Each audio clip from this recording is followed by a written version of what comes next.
नमस्कार मंडळी, स्वागत आहे तुमचं पंकज क्लिप्समध्ये, ज्यात आपण मोठे पॉडकास्ट छोट्या-छोट्या क्लिप्समध्ये टाकतो. ही स्टोरी तुम्ही नक्की एन्जॉय कराल, पण त्याआधी सबस्क्राईब करायला विसरू नका. त्यातला मग तुमचा एखादा आवडता डायलॉग कोणता आहे? हो, म्हणजे आता आपण डान्सबद्दल बोलतोय. पण त्याच्या आधी तुला माहिती आहे लग्नात कोकणात काही नाही कुठे हळद होते. लग्नाच्या आधी आपल्याकडे कोकणात काही नाही कुठे. तर जेव्हा वच्ची आमंत्रण देऊक जाता अख्ख्या गावात, माझ्या झिलाचं लगीन काढलंय हळदी घेवा म्हणून. तर तिका गावातले काय म्हणतात, "गो तुझ्या घरात आम्ही पाणी पिऊक येत नाही, विचारूक येत नाही. तुझ्या घरात तुझ्या झिलाचं लगीन कर, नाही तर थैसर काय पण कर, मर थैसर. आमच्याकडे येऊ नको, आमच्या घरातला कोण येऊचा नाही तुझ्याकडे." तेव्हा ती खमकी बाई काय ठरवते, तुम्ही कोण ना इलास ना तरी चलात. मी एकटी माझ्या झिला हळद लावतलंय आणि वरातीत नाचून पण दाखवतलंय.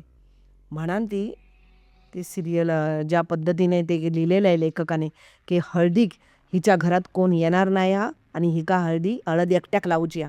तेव्हा ती हळद लावूक घेता आणि समोर आबा बसलेले असत आणि झील बसलेलो अत्तर अत्तर करत, अण्णा नाईक असं मी अण्णा नाईक माझा लगीना लगीना माझा लगीना सगळ्यांका सांगतं हो माझा लगीना लगीना माझा येवा लग्नात. मग ती जाते त्याच्या मागना काय वरडतं सगळ्यांका सांगतं कोणतरी इला का कोणतरी येता का तुका हळद लावूक निकाशात पण कोण येऊक येणार नाही हा मकाच करूचा लागतला सगळा पण मी पण खमकी असं करून त्या आतमध्ये ओढून नेता आणि त्याका बॉडीवर सँडो बॉडीवर साडी बिडी नेसते स्वतः चांगली हिरव्या कलरची साडी नेसता गोवाक सांगता कपडे घाला चांगले हळदा जिलाची बघ हळदा जिलाची असा रवा नको घरात मेलेला नाही हा कोण उद्या लगीना हळद करूक वई आणि मग ते सगळी भिजवते हळद बिळद ते इतकं डेंजर आहे ना सगळं आणि मग चालू होते आणि ती हळद पहिल्यांदा आपल्या कोकणात ना गाणं आहे एक हळदीवर बोलतात ईसा तिसाची काठी मधी काय हळदीची वाटी ही ग हळद कोण लावी ही ग हळद कोण लावी नवऱ्या तुमची वहिनी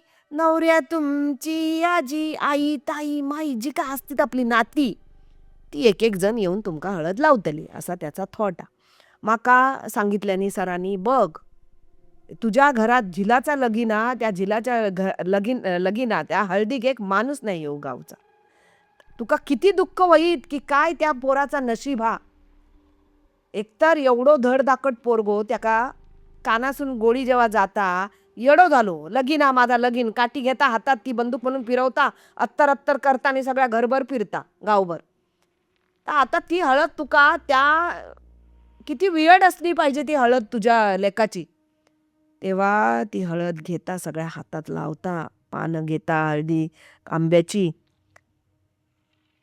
आणि ते हळदीचं गाणं ती रडत बोलते आणि खमक्या ह्याच्यात बोलते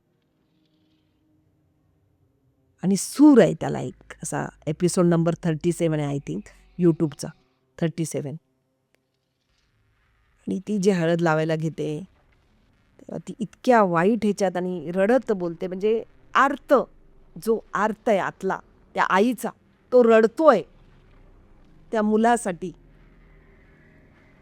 जो मुलगा कुठली पण आई 9 महिनेच पोटात ठेवते 9 महिने 9 दिवस काय असेल ते बाळाला आणि ती जन्माला घालते ते चांगलं दुडदुडतं तिच्या पुढ्यात मूल चांगलं खेळतंय मोठं झालं एवढं आता त्याला हातातोंडाला आलेला घास एक पद्धत आहे आपल्याकडे बोलायची तो आता तोंडाला आलेला घास गेलेला आहे पूर्ण तरी पण त्या येड्या मुलावर एक आईची माया की ह्याचा मी लगीन लावतले आणि ती लावते आणि ती हळदीच्या वेळेला ती अक्षरशः ती हळद रडत बोलते मला आत्ता काटा येतोय अंगावर कारण ते करताना सुद्धा ते इतकं अक्षरशः नाही ना तुम्ही रडले तर मी काय पण हरीन इतकं डेंजर आहे ते बापरे. हा तेव्हा म्हणजे आता मला ते एवढ्या मी बोलली ना ते रोज रोज रोज रोज होतं माझ्याबरोबर त्यामुळे ते इतकं सॉलिड होत होतं आणि इतकं ते लोकांना आवडत होतं आणि म्हणून मग एवढं सगळं होऊन तरी पण तो वेड्यासारखाच वागत असतो लग्न होऊन ती बिचारी गरिबाची पोर करून आणते आणि तरी तो फिरतच असतो अख्ख्या गावभर वगैरे वगैरे म्हणून ती सारखी त्याला कसा तुका कळत नाही तुका कसा कळत नाही अण्णा नाईक बनून फिरतं ज्याने तुझ्या आयुष्याची एवढी माती केला आणि त्याचाच रूप घेऊन फिरतं अत्तर काय लावतं काय बडबडतं हा असं त्याला बोलत असते ती. आणि तरी पण एक साईडला प्रेम करत असते ती त्याच्यावर. आई म्हणून आई ती आईच असते शेवटी. त्यामुळे ती सारखी ती वाटोळा वाटोळा होईत तुझो कोणाक अन्ना नाही का किंवा गावातल्यांका जावा मरा थैसर त्याच्या तिथे पायावर पाचले पडा त्याच्या म्हणते ती सारखी त्याला. लोकांना गावातल्या लोकांना पण नंतर नंतर ती शिव्या घालायला लागते. कारण एवढं कसं तुम्हाला कळत नाही की ती काय बाई वेडी नाहीये. ती एकाच माणसाचं घेऊन किंवा ते शेवटी आईचं कुठे गेलं. आई जी होते आई असते जी प्रत्येक आई मी म्हणा तुझी आई असेल. आई ही देव सगळीकडे असू शकत नाही म्हणून आई बनवली ना देवाने असं म्हणतात ना. मग ती आईची काय भावना असेल. आई काय शब्द आहे विचार कर ना.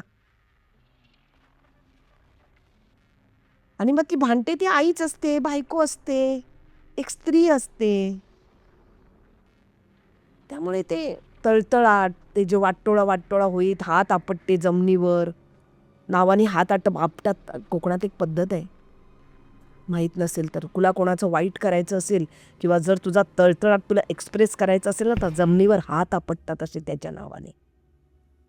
माझ्या समोर मी बघितलेलं आहे. सिरियलमध्ये नाही बघितलंय मी ते झालंय. आणि तसं त्या लोकांचं झालंय सुद्धा. हो त्यांचं वाईट झालंय समोरच्यांचं.